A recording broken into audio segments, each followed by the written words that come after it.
বন্ধুরে ইমাম কাসেম এবং হযরত সকিনার বিয়া কারবালায় হয়েছে। হযরত সকিনার বয়সটা তখন একবারে কম। বয়স কি বেশি না কম? একবারে কম। হযরত ইমাম কাসেম যুদ্ধে রওনা করবে। মাদ্রাসার ছেলে যারা মাদ্রাসায় পড়ে অথবা ইন্টারমিডিয়েটের মধ্যে কাসেমের যুদ্ধযাত্রা ইতিহাস বইয়ের মধ্যে ঘটনাটা উল্লেখ করা, কাসেমের যুদ্ধযাত্রা বলে লেখা। ইমাম কাসেম যুদ্ধে রওনা করার আগে তরবারি নিয়ে ডালটা নিয়ে গেছে ইমাম কাসেমের বউ হযরত সকিনার সামনে। সকিনার কাছে বলে, হে আমার স্ত্রী, আমার বিবাহের মোহরানা তোমাকে আদায় করা হয় নাই। আমার বিবাহ করার পরে স্ত্রী হিসেবে তোমার কোনো দায়িত্ব আমি পালন করি নাই। বলেন, বিবাহ করার পরে জামাইর বউয়ের উপর দায়িত্ব আছে না নাই? বউয়ের হক জামাইয়ের কাছে পাওনা আছে না নাই? বিবাহের পরে মোহরানা দেওয়া লাগে কি লাগে না? কিন্তু এই জগতের মধ্যে মোহরানার হকটা আদায় করা একবার উঠা গেছে। এই মোহরানা নিয়ে বড় বাটপারি শুরু হয়েছে। মোহরানা ধরে 10 লাখ, মোহরানা ধরে 5 লাখ, কিন্তু বিয়ার মোহরানা দেয় না। বাসর রাইতে সামান্য একটা আংটি দিয়া, গলার চেন দিয়া, একটা 3 পিস দিয়া মোহরানাটা মাফ লইয়া লায়। মাগো আল্লাহর রাস্তে মাফ করবেন, আমার মোহরানা দেওয়ার সামর্থ্য নাই। আমার সামর্থ্য থাকলে আমি আপনার মোহরানাটা দিয়ে আপনার কাছে আসবো। বউ তখন ফেসে কইরা কয়, ঠিক আছে আপনি দেওয়া লাগবে না, পরে ফেললে সম্ভব হইলে দিয়েন। কয় নিও এমন? না না না, মোহরানা নিয়ে এমন কিছু করবেন না। আল্লাহর রাস্তে যারা এলাকার মুরব্বী আছেন, সন্তান বিয়া করানোর সময়, মেয়ে বিয়া করানোর সময় মোহরানাটা কমাইয়া ধরবেন। যদি জিজ্ঞাসা করে মুরব্বী মোহরানাটা কেন বেশি ধরছেন, বলে যদি কোনো সময় সারাসারি হইয়া যায় মায়াটা তো চলন লাগবো। আল্লাহর কসম আপনার নিয়তের মধ্যে গলত, সারাসারি নিয়ত বিয়া দেওয়ানের আগে কইরা রাখে। না না না, আল্লাহর নবী কো উম্মত তোমরা বিবাহকে সহজ করে দাও, মানে মোহরানাটা কমাইয়া দিতেন কইছে। ফুলা মাসে কামাই করে মাত্র 12,000 টাকা, এর বিয়ার মোহরানা 3 লাখ। 1 বছর কামাই করে মোহরানা দিতে পারবো? এতটুকু করতে পারেন, একটা ছেলের কামাই ইনকামের 1 বছরের টাকা আপনি মোহরানার হক ধরতে পারেন কি? ঠিক আছে না? বা কামাইয়ের অর্ধ, 1 বছরের অর্ধ টাকা, মানে 6 মাসের ইনকামের টাকা আপনি তার মোহরানা ধরতে পারেন। আপনি মোহরানা ধরেন 5 লাখ 10 লাখ, তখন মাইয়া যদি টর্চারও করে এই ফলা বউরে ছাড়তে পারেন। সামর্থ্য থাকতেইব, আপনি কম কম করে দিবেন, বিয়ে সহজ করে দিবেন। আপনি যখন আপনার মেয়ের বিয়েতে বলবেন মোহরানা মোহরে ফাতিমি হবে, নবীজির মাইয়া হযরত ফাতেমার বিয়ের ভিতরে মোহরানা কি ছিল? নবীজি একটা পিরহান দিছে, ঘুমানোর জন্য চাটাই দিছে, কিছু খেজুর দিছেন, আটা ভাঙানোর জন্য একটা ঝাঁটা দিছেন, মানে কম কম দামি জিনিস দিয়া নবীজি মা ফাতেমার বিয়ে দিছে হযরত আলী রাদিয়াল্লাহু তাআলা আনহু। হযরত আলী রাদিয়াল্লাহু তাআলা ইয়া রাসূলুল্লাহ বিয়ে তো করব, মোহরানা দেওয়ার মতো আমার কাছে সামর্থ্যই তো নাই, ইয়া রাসূলুল্লাহ আমি কি করতাম? হযরত ওসমান জিন নুরাইন রাদিয়াল্লাহু তাআলা আনহুর হাতে তরবারি আর ডাল দিয়ে দিছে, আলী এটা বেচ চালাও, বিক্রি করে তাড়াতাড়ি বিয়ে করো। সুবহানাল্লাহ নাই দো। এই মোহরানা সহজ করে দেন না। আপনি আপনার মেয়ের বিয়ের যে 4-5 লাখ টাকা মোহরানা দিচ্ছেন, ফোলা তো দিতে পারতেছে না, এই বিয়েটা তো হারাম সম্পর্কে লিপ্ত হইতেছে। এরপর ফোলা মেয়ে রেডি হইতে যাওরা ফোলা পাই না, এ ফোলা মেয়ে অনের পরে আর মা বাপরে মানে না, কারণ এই মোহরানা আদায় করে নাই ঠিক মতো। কি করেন ঠিক না? এই জন্য মোহরানা সহজ করে দিবেন। আর যৌতুকের চিন্তা না, মোহরানা বেশি করার আরেকটা মাধ্যম আছে। আপনি তো আপনার ফোলা বিয়ে করাইতে গেলে আপনি চান একটা মোটরসাইকেল, আপনি ফোলা বিয়ে করাইতে গেলে আপনি চান 3 লাখ টাকা যৌতুক, আপনি ফোলা বিয়ে করাইতে যাওয়ার সময় আপনি যৌতুক চান 5 লাখ টাকা। তো মায়ের ভাই ঠিক আছে আমি 5 লাখ যৌতুক দিমু, লগে 5 লাখ আর মোহরানা 5 লাখ, মোট 10 লাখ মোহর হইব। কথা কন না কেন? আপনারা বিয়ের সহজ করেন না, বিয়া কঠিন করে দিছেন। দেশের মধ্যে জিনা বেবিচার বাইরে গেছে। আপনি ফোলা ফাইনরে তাড়াতাড়ি বিয়ে করাইতেন, আপনার মেয়েরে তাড়াতাড়ি বিয়ে করাইতেন, দেখতেন আপনার এলাকার ভিতরে ছেলেদের প্রেম প্রীতির সম্পর্ক বলেন, ভাইগা যাওয়ার সম্পর্ক বলেন, মেয়েদেরকে রাস্তায় ইফটিজিং করা বলেন, সব কমে যাইতো যদি নির্দিষ্ট বয়সে আপনারা ছেলেদেরকে বিবাহ করাইতেন। এই জন্য এতটুক মনে রাখবেন, নির্দিষ্ট বয়সে সন্তানদেরকে বিবাহ করিয়ে দিবেন, আল্লাহ তাআলা আপনাদের এই পরিবারের উপরে শান্তির ফয়সালা করবো। কথা বলেন ঠিক কিনা? তবে এইটা মনে রাখেন, আপনার পরিবারের উপরে এটা সিলানের কারণ আপনি বুঝছেন না। তোমরা সিলানের দরকার নাই, মুরব্বীরা হুইন্না বাজ যাইয়েন। হ্যাঁ, মুরব্বী কইছে সময় এলে বিয়া করাই দিব তাড়াতাড়ি। আপনি আপনার সন্তানকে নির্দিষ্ট পরিমাণ সময় বিয়া না করে কিছু করার নাই। বাড়ির ভিতরে মাহফিল যেহেতু একটু পারলে ছাপ দিয়ে আপনি আপনার আরেকটা বাইরে বসার জায়গা করে দেন, আল্লাহ আপনাদের জন্য জান্নাতে জায়গা করবো। একটু কষ্ট করে জায়গা করে দেন না, যারা এনে বসছে এনে বসুক, আর যারা পরে আসছে তারা ভিতরে ঢুকাই দেন। ইসুফ ভাই তাবারও কইব হয়ে দেবো, না হলে বাকঝুক করে খাইলাম, একটা ফিরা ফিরা দুইজনে করে দেখুন। কি কোন আপনারা ঠিক আছে ওই বত আমারও কইব চিন্তা করে না বেশি আছে রে পরে দিমু আল্লাহ কবুল করো আমিন কোন আস্তে আমিন কইছ আর জোরে কোন আমিন এ ওয়াজ না তোমার পক্ষে গেছে তো জোরে কও আমিন তাহলে বিয়ে কি সহজ করা দরকার কিনা বর্তমান সমাজে বিবাহকে সহজ করা দরকার কিনা আপনারা কঠিন করতেছেন বিদায় ছাড়াছাড়ি ডিভোর্স বলেন এগুলা বেড়ে যাচ্ছে আল্লাহ তাআলা বর্তমান সমাজে বিবাহকে সহজ করে দেওয়ার তৌফিক দান করুন আর জোরে পড়েন আমিন বলেন যারা সন্তানদের মা বাবা আছেন আপনার সন্তান জিনা ব্যভিচারে লিপ্ত হওয়ার পূর্বে আপনার সন্তান রাস্তাঘাটে অন্য মেয়েদের সাথে বাজে সম্পর্কে লিপ্ত হওয়ার পূর্বে আপনি আপনার সন্তানকে বিবাহ করায় দেন বর্তমান সন্তানদের মা বাবার একটা উক্তি হলো আমার ফুতে এখন কামাই করে না বউরে খাওয়াইবো কি এমন না আমার সন্তান এখন কামাই করে না বউরে খাওয়াইবো কিন্তু আল্লাহর নবী শিখাইতেছে বিবাহ করায় দেন স্ত্রী তার রিজিক নিয়ে আসবে স্ত্রী তার কি নিয়ে আসবে রিজিক নিয়ে আসবে আপনি বিবাহ করায় দিলে এই সন্তান বিবাহ করার পর তার ইনকামের রাস্তা সে নিজে বাহির করবে আর নচেত এই সন্তান বিয়ে করার আগ পর্যন্ত যত গুনার কাম করব যত মেয়েদের সাথে বাজে সম্পর্ক করব প্রত্যেকটা গুণ আপনারা মা বাবার নামে লিপ্ত হবে মা বাবার আমল নামার ভিতরে কি হবে লিপ্ত হবে এই জন্য সন্তান গুনাহগার হওয়ার আগে সন্তান বিভিন্ন জিনার কাজে লিপ্ত হওয়ার আগে আপনারা বিয়ে করায় দেন দেখবেন উপকার হবে ঠিক আছে নি চিন্তা করে আমার ফুতে তো এখন নিজের ফায়দা দাঁড়াইছে না আরে মুরব্বি আমনে দাঁত কামরা আমরা একটু শেষ করে লেছে দাওয়াতটা খাওয়ান গেছে না আল্লাহ কবুল করেন আমি নাচতে কইছি খেলাটা কি শেষ হয়েছে নি শেষ তাইলে আরো আইব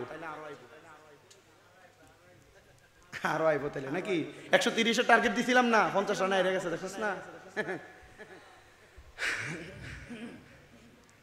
তো যেই কথাই ছিলাম যখন ইমাম কাসেম এবং হযরত সকিনার বিয়া হয় বয়স কি কম না বেশি কম বয়সের বিয়াত বরকত আসেনি বেশি বরকত আমার বাজান গভীর মনোযোগ একটু দেরি হবে কিন্তু হযরত ইমাম কাসেম ডাক দিয়া কয় সকিনা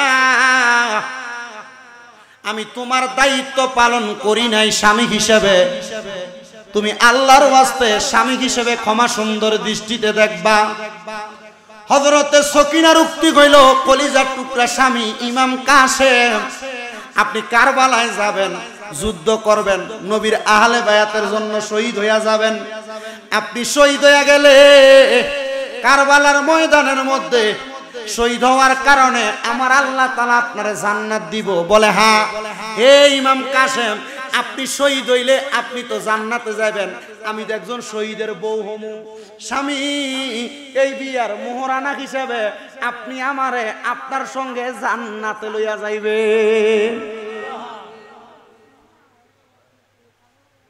আর বর্তমান মা বোন যারা আছেন স্বামীকে প্রেসার ক্রিয়েট করে স্বামী যদি মাসে 20,000 টাকা বেতন পায় এর থেকে 2,000 টাকা স্ত্রীকে আলাদা করে দিতে হয় বউ 1 মাস পরে আরেকটা নতুন 3 পিস বানাবে এই জন্য ঠিক না মা বোনদের কাছে বিশেষ করে আবদার হইল আপনার স্বামী আপনাকে যতটুক দিচ্ছে ততটুকু আপনি প্রশান্তি আদায় করেন কারণ আপনার স্বামী তার নিজের রক্তরে পানি করে তার শরীরে কষ্ট থাকলেও আপনার স্বামী তার কষ্টটাকে আপনাদেরকে বুঝতে না দিয়ে ইনকাম করে স্বামীর উপর এমন কোনো প্রেসার ক্রিয়েট করেন না যার কারণে আপনার স্বামী কাজ করার পরেও তার মাথার ভিতরে পরিবারের টেনশন থাকে ঠিক আছে না আল্লাহ বোঝার তৌফিক দান করুক এই কথা বইলা হযরত ইমাম কাসেম রওনা করলেন যুদ্ধের মধ্যে ইমাম কাসেম যখন যুদ্ধ করতেছে যুদ্ধ করতে করতে করতে করতে ইমাম কাসেমের হাতের মধ্যে অনেক এজিদের দলেরা কতল হইয়া গেছে কিন্তু ইমাম কাসেম রে পেছন দিক থেকে ইবনে জিয়াদের দলেরা একটা বর্ষা দিয়া মানে যেটারে আমরা যে মাছ ধরার জন্য যেই সল ব্যবহার করে এমন 100 বর্ষা দিয়া হযরত ইমাম কাসেমের পেছন দিয়া আঘাত করছে। ইমাম কাসেম যখন আঘাত রাখে মাটির মধ্যে পড়ে গেছে, ইমাম কাসেম শহীদ হওয়ার পরে ইমাম কাসেম যেই ঘোড়াটার মধ্যে কইরা যুদ্ধ করতে আসছে, ওই ঘোড়াটার পিঠের মধ্যে ইমাম কাসেম এমন ভাবে ফাতাইলা কইরা দিয়া ওই তরবারিটা মানে ওই বর্মটা দিয়া ইমাম কাসেমের দেহ মোবারকটা লাশ মোবারকটা বুকের মধ্য দিয়া তরবারিটা ঢুকাইয়া ওই সলটা ঢুকাইয়া ইমাম কাসেম রে ঘোড়ার পিঠে সরাইয়া আহলে বায়াতের তাবুর দিকে প্রেরণ কইরা দিছে। বাজান রে, ইমাম কাসেম যখন ওই এজিদের দল থেকে ইমাম কাসেমের ঘোড়াটা যখন হুসাইনে পাকের আহলে বায়াতের তাবুর দিকে গেছে, হুসাইনে পাকের তাবুর মানুষেরা ইমাম কাসেম রে দেইকা দেইকা কান্না করে।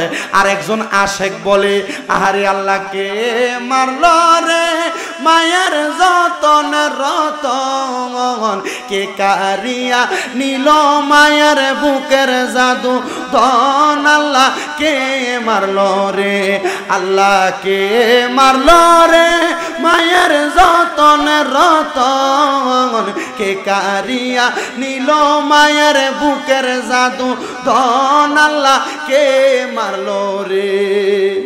আল্লাহ কাসেমের লাশ গোরার পিষ্টেতে চড়িয়া আপন স্বজনের কাছে পৌঁছিল আসিয়া, বলেন আল্লাহ কাসেমের লাশ গোরার পিষ্টেতে চড়িয়া আপন স্বজনের কাছে পৌঁছিল আসিয়া।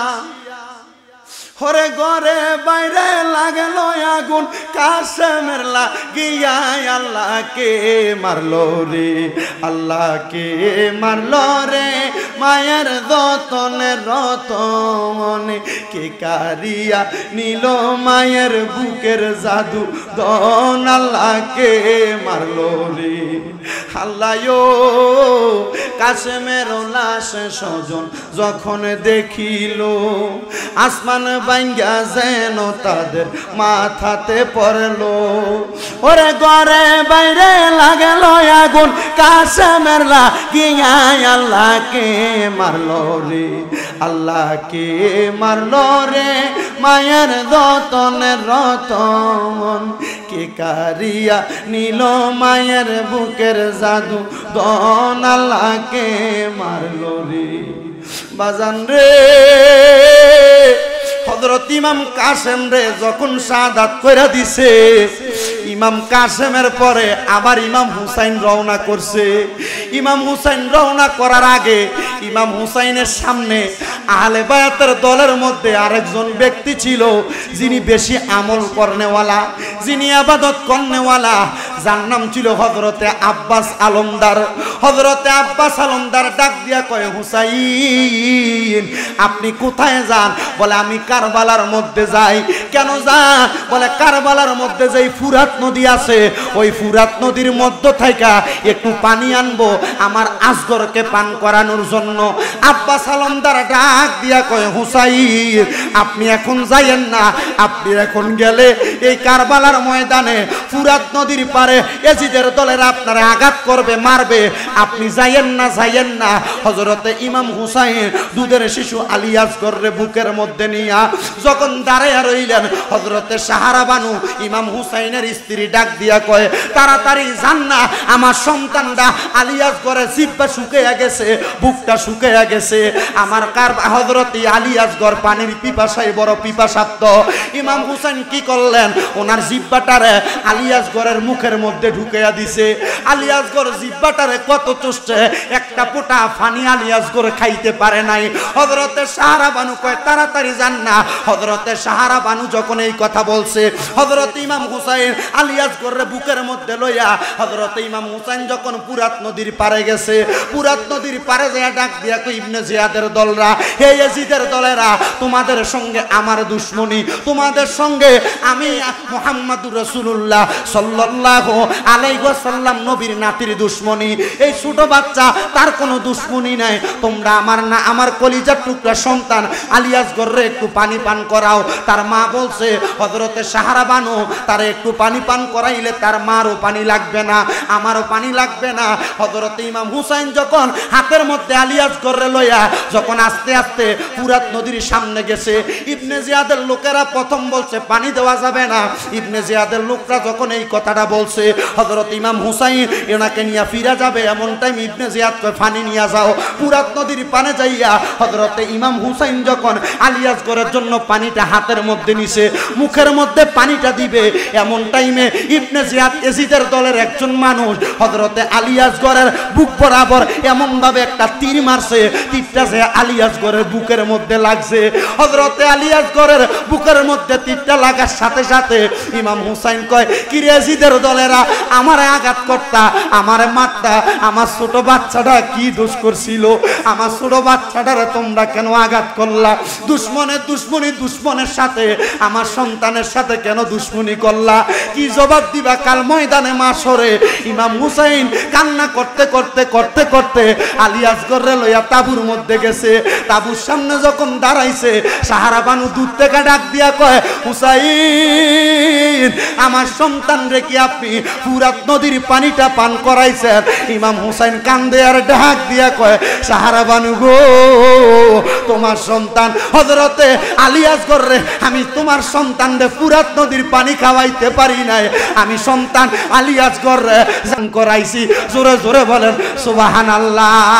আরে কারবালায় ঘটিল এক আজব কাহিনী, কারবালায় ঘটিল এক আজব কাহিনী, নবীর আওলাদ আসগর শহীদ পাইল না পানি, বলেন নবীর আওলাদ আসগর শহীদ পাইল। আপনি একটু মোহাব্বতে কোন না, ভাল লাগবে আমার কাছে, একটু মোহাব্বতে বলেন, কারবালায় ঘটিল এক আজব কাহিনী, কারবালায় ঘটিল এক আজব কাহিনী, নবীর আওলাদ আসগর শহীদ পাইল না পানি, বলেন নবীর আওলাদ আসগর শহীদ পাইল না পানি। জিহ্বা শুকায় গলা শুকায় শুকায় ঠোঁটখানি, বলেন জিহ্বা শুকায় গলা শুকায় শুকায় ঠোঁটখানি, কান্নার আওয়াজ বাহির হয় না, কান্নার আওয়াজ বাহির হয় না, সেই জাদু মনির নবীর আওলাদ আসগর শহীদ পাইল না পানি, বাবারে নবীর আওলাদ আসগর শহীদ পাইল না পানি, বলেন কারবালায় ঘটিল এক আজব কাহিনী, কারবালায় ঘটিল এক আজব কাহিনী, নবীর আওলাদ আসগর শহীদ পাইল না পানি, বলেন নবীর আওলাদ আসগর শহীদ পাইল। আসগরে পানি পান করিলে তলোয়ার ধরতনি, বলেন আসগরে পানি পান করিলে তলোয়ার ধরতনি, উত্তর হবে তাহার তো সেই উত্তর হবে তাহার তো সেই বয়স হয়নি, নবীর আওলাদ আসগর শহীদ পাইল না পানি, বলেন নবীর আওলাদ আসগর শহীদ পাইল না পানি। ও বন্ধুরে, হযরতে আলী আসগর যখন শাহাদাত বরণ করলো, এমন টাইমে আলী আসগরের বড় ভাই হযরতে আলী আকবর রওনা করলেন কারবালার দিকে। অল্প কিছু কথা বইলা আলোচনাটা ইতি টানার চেষ্টা করব। আলী আকবর যাওয়ার আগে কারবালার ময়দানে আহলে বায়াতের আরেকজন প্রেমিক আব্বাস আলমদার, উনি যখন চিন্তা করলেন, হায় রে, যদি নবীর বংশের আরেকটা বাতিনি বাজায় আমি নবীর কাছে জবাব দিতে পারবো না। হযরতে আব্বাস আলমদার রাদিয়াল্লাহু তাআলা আনহু উনি বলে ইমাম হুসাইন আপনি পানি আনতে পারেন নাই, আমি যাইতেছি দেখি না তারা আমারে নিয়ে একটু দয়া করে, আমার প্রতিনি তারা একটু এহসান করে। হযরতে আব্বাস আলমদার পানির একটা পুয়ারা নিয়া আগের যুগে উটের চামড়া দিয়া পানির জন্য ঘুইট্টা বানাইতো, কি জানে বলে মশক বানাইতো, পানির মশক বানাইতো। পানির মশকটারে হযরতে আব্বাস আলমদার ওনার বাম কাঁধের মধ্যে লইয়া বুড়ারি করে উইটা আব্বাস আলমদার পুরাত নদীর পারে চলে গেছে। পুরাত নদীর পারে যখন গেছে পানির জন্য গেছেন, আব্বাস আলমদার রে কিছু কয় না। এলাকার ভিতরে দেখবেন কোন পরিবারের লোকে যদি দুশ্মনী থাকে, ওই পরিবারের কিছু ভালো মানুষ থাকে, দুশ্মনী থাকলেও দুশ্মনরা তারে কিছু করে না, কারণ সে ভালো মানুষ। ঠিক আছে না? ফুত যদিও দুষ্ট হয়, সন্তানটা বাবাটা খুব ভালো, এ বাবার দিকে চাইয়া ফুতের অনেক অন্যায় এলাকার মানুষ মাফ করে দেয়, কিছু কয় না, থাকলে তার বাপের ইজ্জত যাবো, তে বুঝে না কিন্তু তার বাপ বুঝে, এমন হয় না? আব্বাস আলমদার পানির পাত্র নিয়ে গেছে, আব্বাস আলমদারের পানির পাত্রটারে এমন ভাবে মশকটারে পুরাইছে, মশকটা পুরাইয়া আব্বাস আলমদার পানিটারে গালের মধ্যে ঢালবো। এমন টাইমে আব্বাস আলমদারের চিন্তা হয়েছে আমি যদি এখন পানিটা পান করি, ওই দিক দিয়ে আহলে বায়াতের তাবুর মধ্যে ইমাম হুসাইন, হযরতে আলী আকবর, হযরত ইমাম হুসাইনের কলিজার টুকরা বউ, ইমাম হুসাইনের বোন ওই জায়গার মধ্যে পড়া রইছে। না রে না, আমি পানি পান করব না, এই পানি আগে নবীর বংশরে খাওয়ামু, এরপরে আমি আব্বাস আলমদার খামু। সুবহানাল্লাহ কোন মুসলমানের চিন্তা করে, এমন ইসলামের যুদ্ধ হয়েছে, এক ভাইয়ে পানি খাইবো, দূর থেকে একজন চিৎকারি মারছে পানি বইলা, এ পানি নিয়ে ওই ভাইয়ের কাছে গেছে, পানিটা গালে ডালবো, এমন টাইমে আরেকজন চিৎকার মারছে পানির জন্য।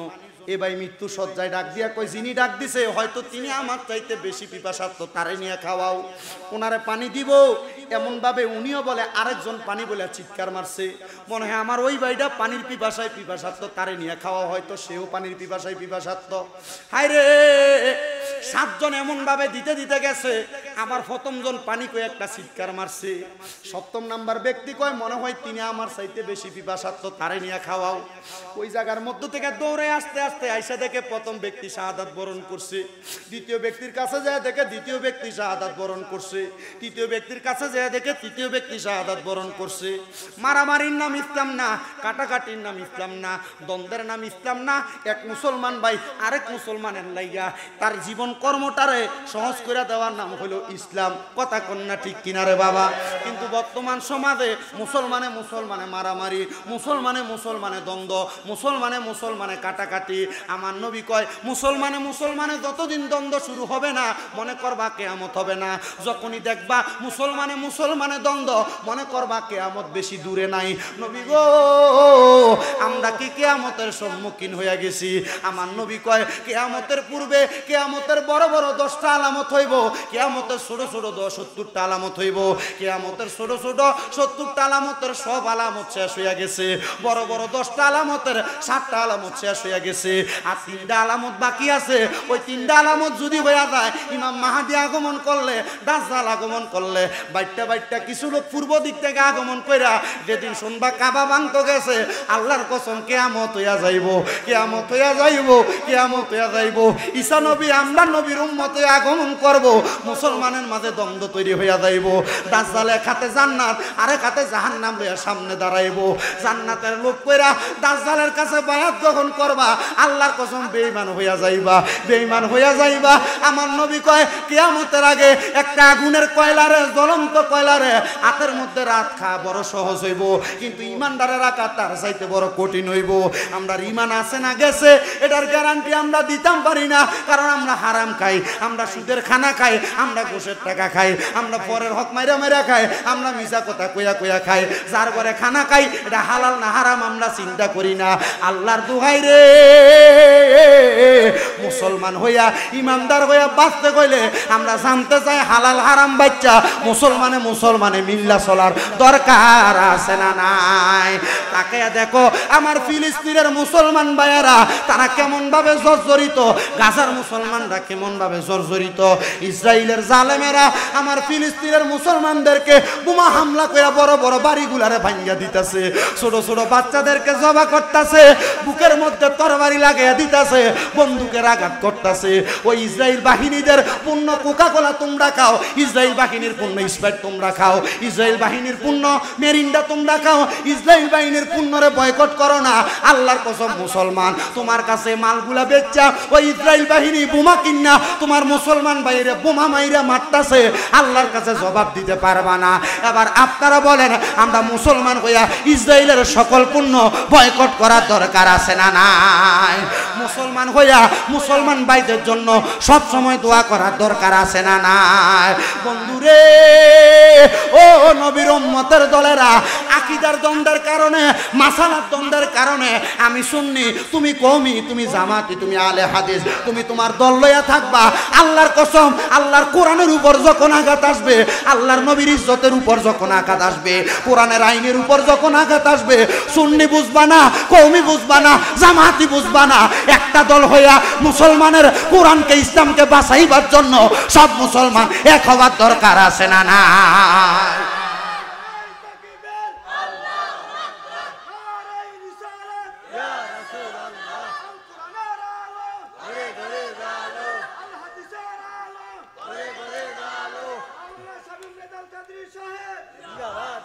আমার কাছে একটা জিনিস বুঝেন, আমাদের আকীদা আকায়েদা আহলে সুন্নাত ওয়াল জামাত। আমি ঘরে যাওনি সুবের আব্বা কো, বাবা সুন্নি ওহাবি এডিলে কিছু কইেন না। আমি কই কি কারণে বলি শুনেন। একজন সুন্নি, আমি নবীরে দাঁড়ায় সালাম দেই, আমার ভাল লাগে। আপনি দেন না, এটা আপনার আকীদা, আপনার ভাল লাগে না। সে দেয় না, তার মতো থাকতে দেন। আমি দেই, আমার মতো থাকতে দেন। আমি আর আপনি যদি মুসলমান এই নবীরে দাঁড়ায় সালাম দেয়, আমার কাছে মোহাব্বত ভাল লাগে। যে দেয় না, এটা তার বিষয়। তো এইটা লইয়া যদি আমরা দ্বন্দ্ব আর ফিডাফিডি মারামারি করিয়া মুসলমানে মারামারি করি, এটা আমি ইহুদি নাসারারা করবো, দেখলে মুসলমানে লাগিয়ে গেছে, লো তাররা আর লাগাই দিই। কথা কন না কেন? ঠিক আছে না? ঠিক আছে না? ঠিক আছে না? এই জন্য যে জাতটা করেন, সুন্নিরা যদি মিলাদ কিয়াম করে, তার মতো করতে দেন। কওমিরা যদি করে না, তারা করতে না করেন। ঠিক আছে, আমনে টামনের মতো থাকেন। তবে মুসলমান ঐক্যের জন্য যে জাতটা নিয়ে থাক, মুসলমান কোরআনের ইজ্জত রক্ষার্থে, রাসূলুল্লাহর ইজ্জত রক্ষার্থে, কোরআনের আইন রক্ষার্থে দল আলাদা, মুসলমান এক। ঠিক আছে না? দল আলাদা, মুসলমান এক। আমার আকীদা আমি সুন্নি। ঠিক আছে? অনেকে চিন্তা করবো, মাগো হুজুর এটা ওল দিবানা হইতো না, ওল দিবানা ভাইসাব কেউ করে না, এখন আপনি কি তার হুজুর করে করবেন? আমার ফেডে খিদা নাই, এই যে কুরবানির ঈদ আছে, দাওয়াতের অভাব নাই, এখন জেনে যাই এনে এক বল গোস্ত এনে দেয়, জেহেনে যাই এনে কি এনে দেয়, এক বল গোস্ত এনে দেয়। খাইতে ভাল লাগে, খাইতে ভাল লাগে। আমি আমার আম্মারও কইছি, মাগো কোরবানির গোস্ত কিছু না কিছু থাকবে, আমার গরু 9 মণ গোস্ত, কয় মণ? 9 মণ গোস্ত। আমার কইছে এগো কোরবানির আগেই কিছু চিংড়ি মাছ আর ইলিশ মাছ কিনে এনে রাখছি, আবার একটা বড় মাছ কিনছিলাম সোয়ারাবাদ, এডি উপরে রাখেন, লাউটাও দিয়ে সবজি দিয়ে খাওয়াইয়েন, কারণ গোস্ত মাংসও খাওয়াই দাওয়াতে নিলে ঘরেও যদি খাই কাম হইতো না গোমা, এর লেগে এটা সিস্টেম করে কইছি। তা আজকে শুট কি রানছে, ডাইল রানছে, কি মজা না। বুগুলি চিনি, বুগুলি কলা গাছের মাটি, এ মাটি আলু দিয়ে বাদি করছে, এডি দিয়ে মাইকা ভাত খেয়ে লেছি। কথা কয় না কেন? তো কথা কোন জায়গায় ছিলাম? মুসলমানে মারামারি, কথা কয় না, করা যাবে নি। তুমি মিলাদ কিয়াম করো, এটা তোমার বিষয়, আমি করি এটা আমার বিষয়। যে করে না তার বিষয়, যে করে না সে তার মতো থাকবো, কিন্তু সে আমার বেদাতি করতে পারতো না। তুমি তারে কিছু করার দরকার নাই, কারণ মুসলমানের অবস্থা খারাপের দিকে যাইতে বেশি দিন নাই। কথা কন না কেন? খারাপের দিকে আছে না, মুসলমানের অবস্থা খারাপের দিকে যাইতেছে। আচ্ছা ভাই সাহেব, আমরা পশ্চিমে কোন দেশ? আমরা চাবার কথা গেছি দেখ বেটা, একটা কইছিলেন যে কেটা জানি তোরও দেম একটা কান বেড়ে। আমরা পশ্চিমে লগের দেশ কোন দেশ? মাশাআল্লাহ। আমরা উত্তরে কোন দেশ? পূর্বে কোন দেশ? দক্ষিণে বঙ্গোপসাগর। এই বেটা তুই আর নেপাল চিনাস?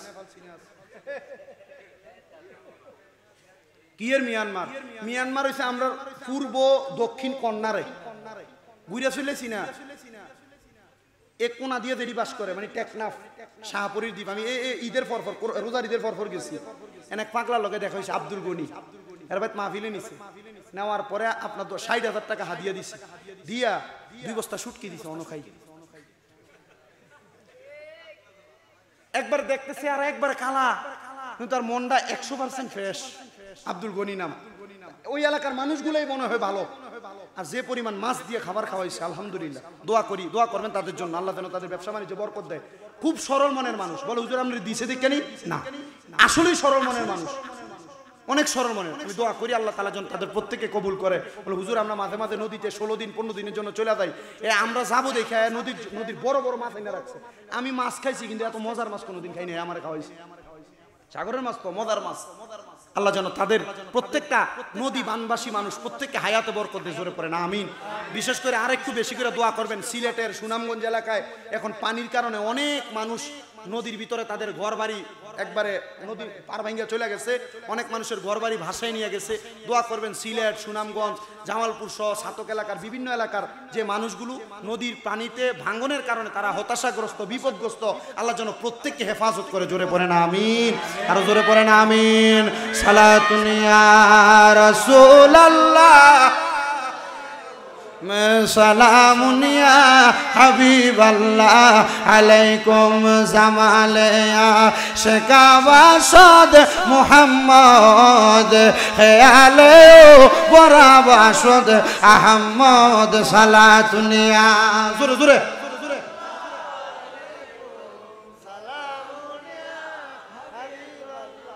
তো ফানির কথা বলতেছিলাম। মুসলমানের জন্য ফানি নিয়ে যাবে। আব্বাস আলমদার কয় ফানিটা মুখের সামনে নিছি, এমন টাইমে আমার মনে হয়ে গেছে হায় রে, নবীর নাতি ইমাম হুসাইন তো এখনো তাবুতে বাকি আছে, পানি খায় নাই।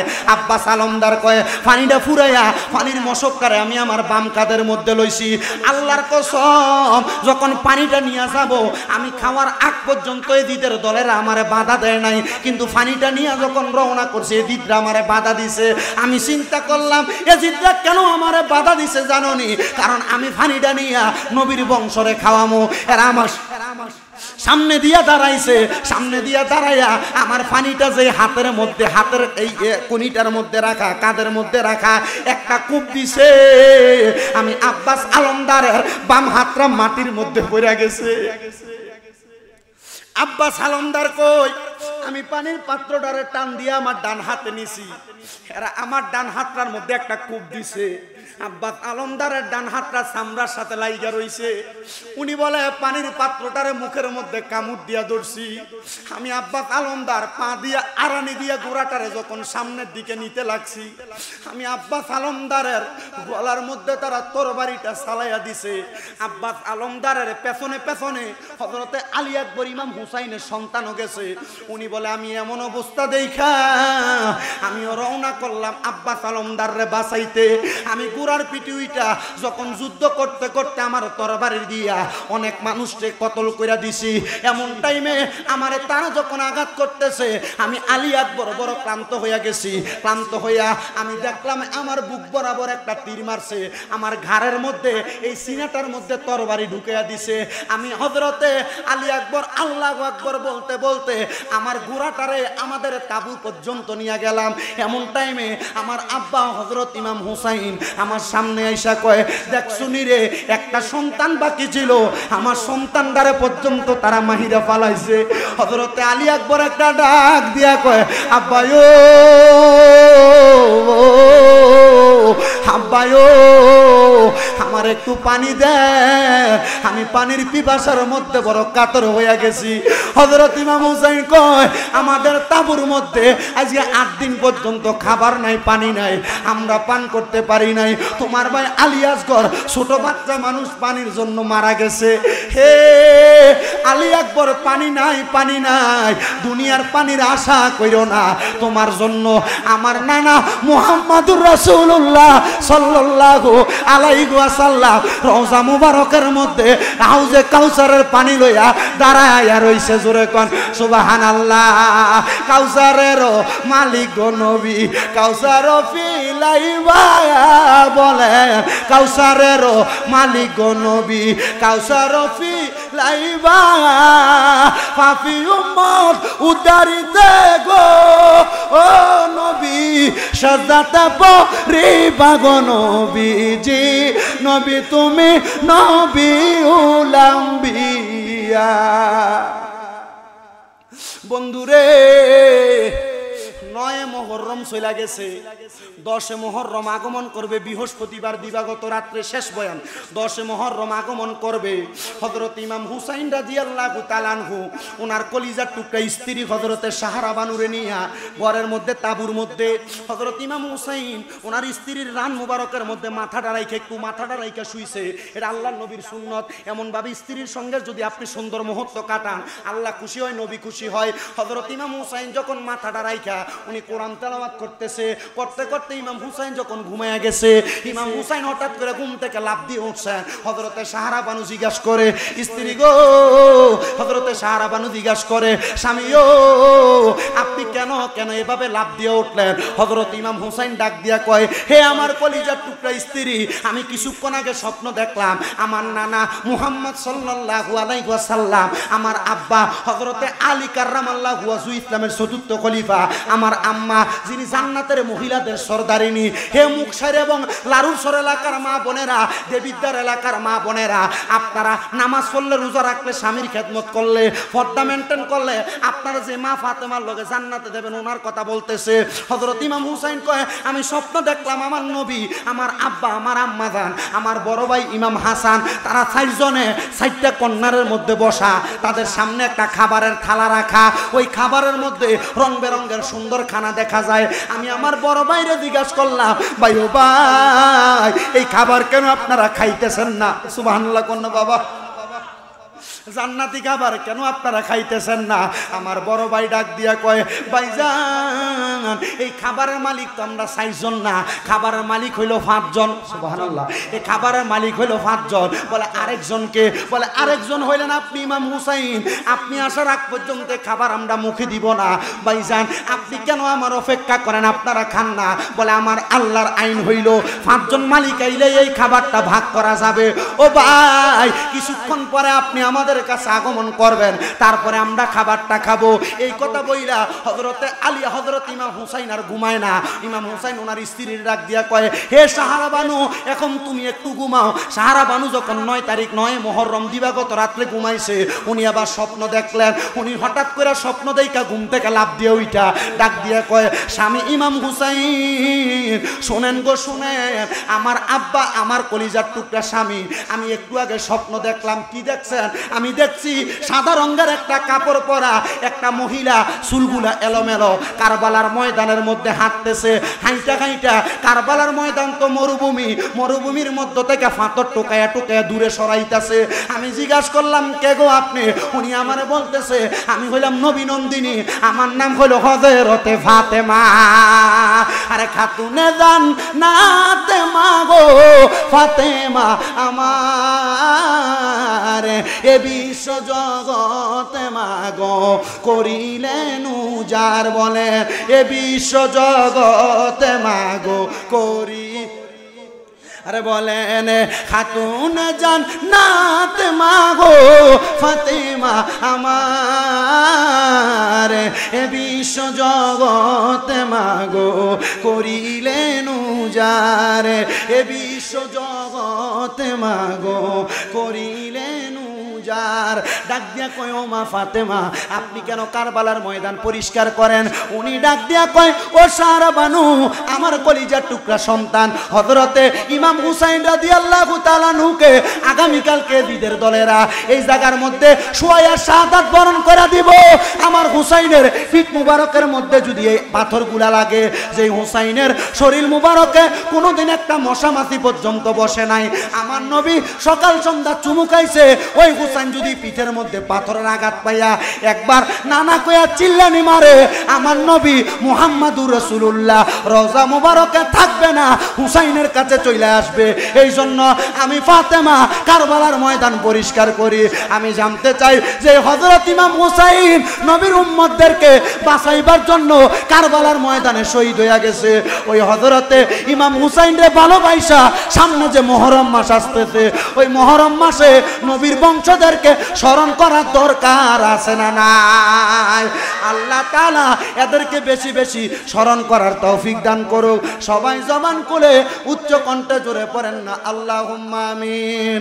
আসলেন নবী এই দরাতে রহমত বরকত নিয়ে, আসেন সবাই তাজিমে সালাম দে ওই নবীকে।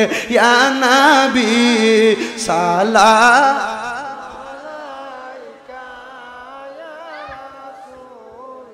সালাম, ইয়া হাবিব সালাম সালাওয়াতুল্লাহ আলাইকা। সবাই পড়েন ইয়া নবী সালাম আলাইকা, ইয়া রাসূল সালাম আলাইকা, ইয়া হাবিব সালাম আলাইকা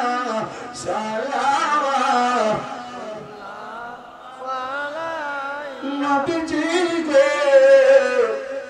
আমরা গুনার সাগরে ভাসিতেছি, আপনাকে শুধু ডাকতেছি।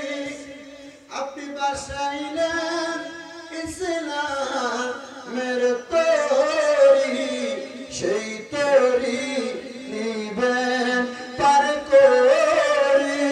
ইয়া নবী সালাম আলাইকা, ইয়া রাসূল সালাম আলাইকা, ইয়া হাবিব সালাম আলাইকা সালাওয়াতুল্লাহ আলাইকা।